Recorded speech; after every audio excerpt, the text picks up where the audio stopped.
wabarakatuh.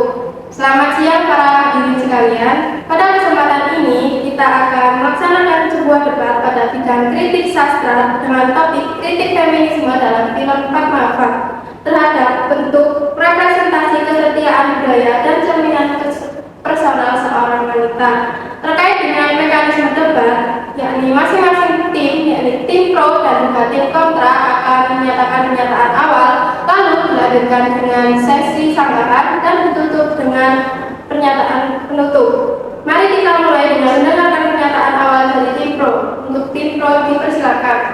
Baik, terima kasih kepada moderator atas waktunya. Kami dari tim pro meyakini bahwa pada film Fatmawati mengandung representasi dari feminisme. Hal ini didukung oleh beberapa adegan yang ada pada film tersebut, seperti pada adegan awal ketika Nansing menikahi Fatmawati, sedangkan pada saat itu Nansing masih memiliki seorang istri. Ini merupakan bentuk nyata dari adanya ketimpangan gender, di mana laki-laki merasa dirinya memiliki kodrat di atas perempuan sehingga berhak menentukan pilihannya tanpa izin dari si perempuan. Tindakan ini mencerminkan praktik patriarki yang mengabaikan hak dan suara perempuan. Dan dari perspektif feminisme sendiri, hal ini menunjukkan adanya ketidakadilan gender. Baik, terima kasih kepada tim pro. Namun, kami dari tim kontra berpandangan bahwa tradisi memiliki istri lebih dari satu yang dilakukan oleh Nansing tidak bisa serta-merta dinilai dari sudut pandang kacamata feminisme modern. Dalam konteks budaya dan sejarah India kuno, khususnya di kalangan bangsawan, tradisi tersebut merupakan hal yang wajar dan bahkan menjadi strategi politik untuk memperkuat kekuasaan serta membangun aliansi.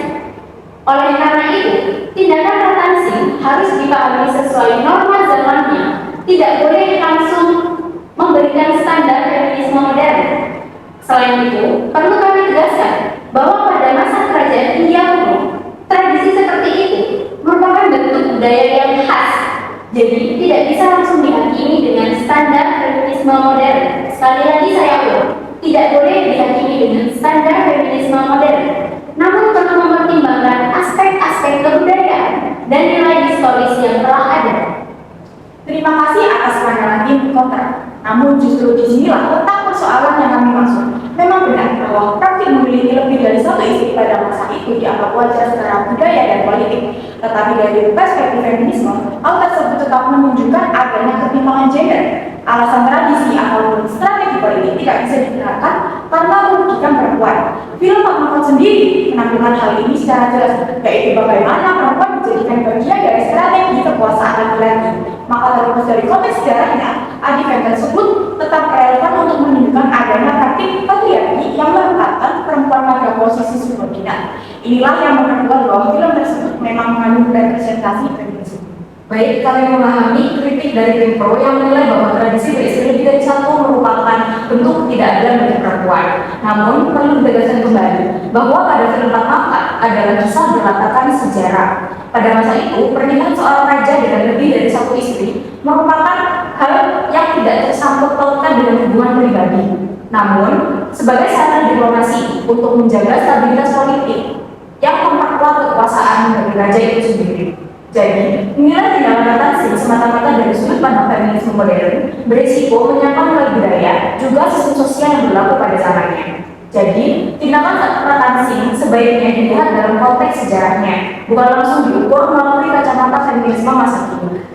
Namun, kami dari tim pro menilai bahwa pandangan tersebut masih belum tepat. Justru film Fatmawati ini ingin menunjukkan adanya ketidakadilan gender yang nyata yang dialami oleh perempuan. Hal ini tidak berhenti pada persoalan tradisi yang memiliki istri lebih dari satu saja, tetapi bisa dilihat dari aspek lain. Misalnya pada film ini, kita bisa melihat dua aspek atau bentuk ketidakadilan gender sekaligus. Pertama, Fatmawati dilarang ikut campur urusan peperangan karena ia adalah seorang perempuan. Padahal, ia digambarkan sebagai perempuan yang cerdas dan berani. Kedua, kecantikannya justru dijadikan sumber masalah besar. Seolah-olah perempuan pantas disalahkan menggunakan fisiknya. Dari kacamata feminisme, ini jelas menunjukkan perempuan dipandang lemah dan hanya dijadikan sebagai objek, bukan subjek yang punya peran penting. Terima kasih. Baik, kami dari tim kontra berpandangan bahwa apa yang digambarkan dalam film Fatmawati sebenarnya mencerminkan kondisi sosial dan budaya pada masa itu.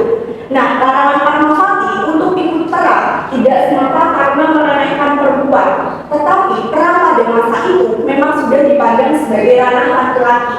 Lalu soal kecantikan, bukan berarti film ini menyalahkan perempuan, melainkan menyoroti bagaimana obsesi dari Alauddin Khilji terhadap Fatmawati yang kemudian menimbulkan konflik besar. Nah, kecantikan di sini lebih berfungsi sebagai simbol naratif untuk memperlihatkan bagaimana kerakusan dan juga ambisi laki-laki, bukan untuk merendahkan perempuan. Hal ini berarti bahwa film Fatmawati tetap menjunjung atau mengangkat martabat Fatmawati sebagai sosok yang berani dan juga terhormat, bukan untuk mengekangnya. Baik, kami dari tim Pro menghargai bahwa konteks budaya di masa lalu memang berbeda dari sekarang. Namun justru disitulah letak kritik feminismenya. Karena bagi perempuan untuk ikut berperang membutuhkan adanya pembatasan peran hanya karena gender. Demikian juga dengan kisah Fatmawati yang ketika dijadikan sumber konflik. Meskipun dianggap simbol, tetap saja yang disalahkan adalah perempuan, bukan ambisi laki-laki yang merebutkannya. Dari sudut pandang feminisme modern, narasi seperti ini menunjukkan adanya ketidakadilan gender. Karena itu, kita perlu menyadari agar tidak terus-menerus membenarkan ketidaksetaraan hanya dengan alasan konteks budaya. Baik, terima kasih atas pandangannya dari tim pro dan juga tim kontra yang kritis. Dengan ini, perdebatan menunjukkan bagaimana perspektif feminisme dan konteks budaya bisa berbeda dalam feminisme perempuan dalam film Fatmawati. Dapat diketahui bahwa dalam film Fatmawati ini terdapat tradisi jauhar, yaitu di mana kaum perempuan melakukan tradisi bakar diri massal yang diakui agama, melakukan tradisi yang menghindari penangkapan dan penindasan pada saat peperangan kekalahan. Untuk memperdalam pembahasan ini, kami persilakan kepada tim pro untuk menyampaikan pandangannya.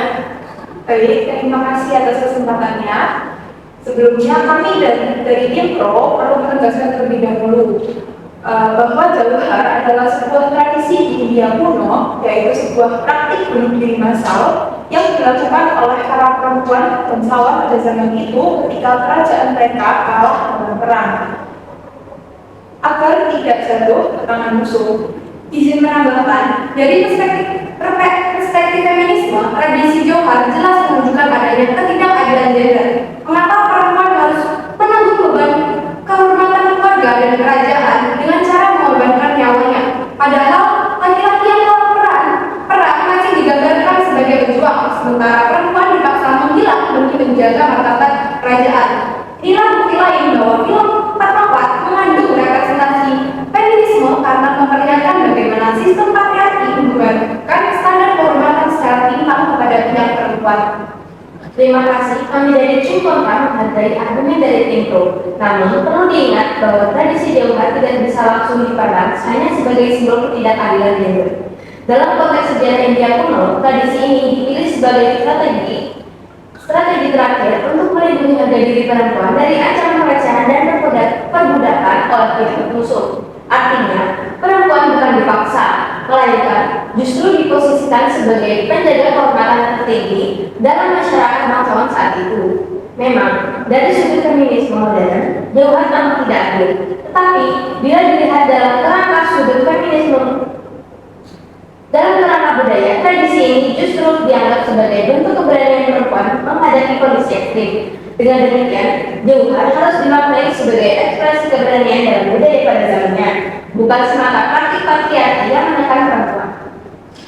baik, kami menghargai penjelasan dari tim kontra yang menekankan bahwa jauhar bisa dianggap sebagai ekspresi keberanian perempuan dalam kerangka budaya pada masa itu. Namun, dari perspektif feminisme modern, kita perlu berhati-hati dalam menafsirkan tradisi ini. Menyebut jauhar sebagai keberanian justru berisiko dalam menormalisasi praktik bunuh diri massal yang pada dasarnya lahir dari keterpaksaan sosial dan bukan pilihan yang bebas. Izin menambahkan, belum benar bahwa konteks sejarah ini yang jauhar dianggap sebagai strategi menjaga kehormatan.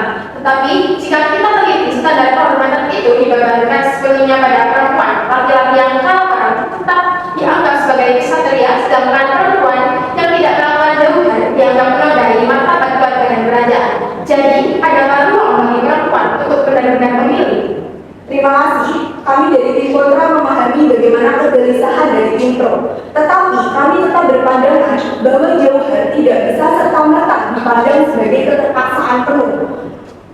Perlu diingat, melalui masyarakat India kuno, konsep kehormatan tidak hanya dibebankan pada perempuan, dalam melainkan menjadi nilai morality seluruh keluarga dan juga kerajaan. Para perempuan yang melakukan jauhar tidak serta-merta dipandang untuk dipaksa, melainkan memilih untuk menjaga martabat mereka agar tidak dipermalukan oleh musuh. Dan juga jika laki-laki berperang di medan laga, maka jauhar adalah bentuk perang bagi perempuan. Mereka melawan penindasan dengan caranya sendiri. Film Panamakat sendiri menampilkan jauhar sebagai simbol kekuatan moral yang sejajar dengan keberanian laki-laki di medan perang. Jadi, alih-alih hanya melihatnya sebagai keterpaksaan patriarki, jauhar bisa dipahami sebagai ekspresi keteguhan dan keberanian dalam menghadapi kondisi ekstrim pada zamannya. Baik, terima kasih atas argumentasi dan juga pandangannya dari tim pro dan tim kontra ini. Tim pro menekankan bahwasanya Padmavat merupakan representasi feminisme karena menyoroti berbagai bentuk ketidaksetaraan gender yang dialami oleh perempuan. Sementara itu, tim kontra lebih menekankan pada pentingnya memahami film dalam konteks sejarah dan juga India kuno. Dengan demikian, debat ini tidak bertujuan untuk menentukan pemenang, melainkan memberikan perspektif yang lebih luas bagi kita semua dari dua sudut pandang yang berbeda. Untuk itu, saya ucapkan terima kasih kepada tim pro dan tim kontra dan juga para hadirin yang sudah menyaksikan dengan seksama. Saya sebagai moderator izin untuk mengundurkan diri. Wassalamualaikum warahmatullahi wabarakatuh. So refreshing. My little soda pop.